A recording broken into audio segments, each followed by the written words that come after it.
Kaamera ees inimese üllatamine on huvitav mõte, aga kuidas leppida temaga intervjuud kokku?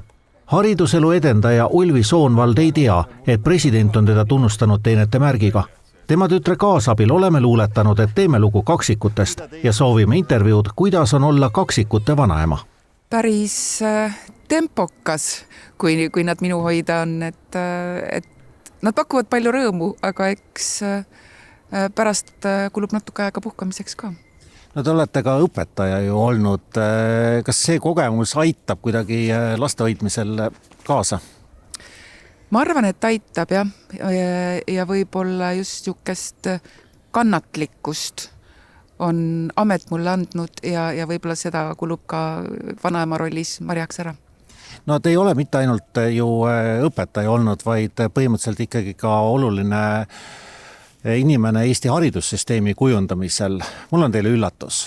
President on teie teenete eest Eesti riigile annetanud Valgetähe 5. klassi ordeni. Ei! Ja need lilled, mida ma olen kuidagi üritanud salajas hoida, on teile. Palju õnne ja aitäh selle eest, mis te olete Eesti jaoks teinud. Ma olen täiesti sõnatu. Aitäh muidugi. Suur aitäh, aga ma olen väga liigutatud ja ma olen sõnatu. President tunnustab tänavu riikliku teenetemärgiga 203 inimest. Riigivapi 1. klassi teenetemärgi saab dirigent Neeme Järvi, Riigivapi 3. klassi kirjanikud Viivi Luik ja Leelo Tungal, teadlastest akadeemik Tarmo Soomere. Riigivapi 3. klassi saab ka Eesti Panga president Madis Müller. Oleks ebaõiglane loetleda pika ja väärika nimekirja tuntumaid nimesid, sest tuntus on subjektiivne. Oma valdkonnas on need inimesed tihtipeale need, kelle poole vaadatakse austuse, imetuse ja tänutundega. Nii ka Ulvi Soomlais, keda ehk laiem avalikkus ei tea, aga hariduselus ja nende elus, keda ta puudutanud, otsustage ise. Teie koolis töötas üks inimene, kelle teeneid on nüüd väga kõrgelt hinnatud ja president on annetanud Valgetähe 5. klassi ordeni Ulvi Soonvaldile.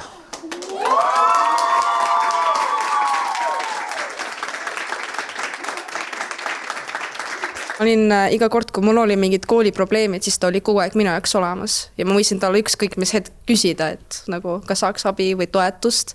Ta oli väga abivalmis tegelikult alati ja heatahtlik, positiivne.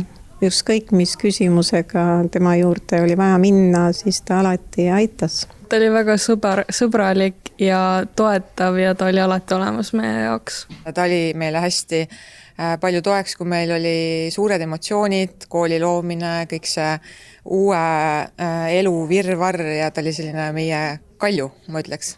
Ulvi Soomlaisi karjääri mahub õpetaja ja õppejuhina töötamine haridusministeeriumis 11 aastat nõunikuna, 9 aastat Hollandis Euroopa kooli õppejuhina ja tagasi Eestis Pelgulinna riigigümnaasiumi ülesehitamine. Neid aspekte, mille üle uhkust tunda on Eesti hariduses väga palju. Et üldplaanis on, ma arvan, ikkagi Eesti hariduses, Eesti koolis asjad väga hästi. Eesti koolil on väga palju vabadust, kuidas seda õppekava rakendada ellu viia ja see on juba väga-väga suur pluss.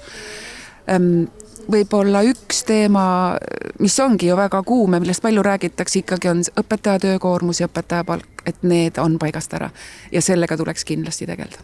President annab teenetemärgid üle vabariigi aastapäeva eel Rakveres Uku Aru muusikamajas.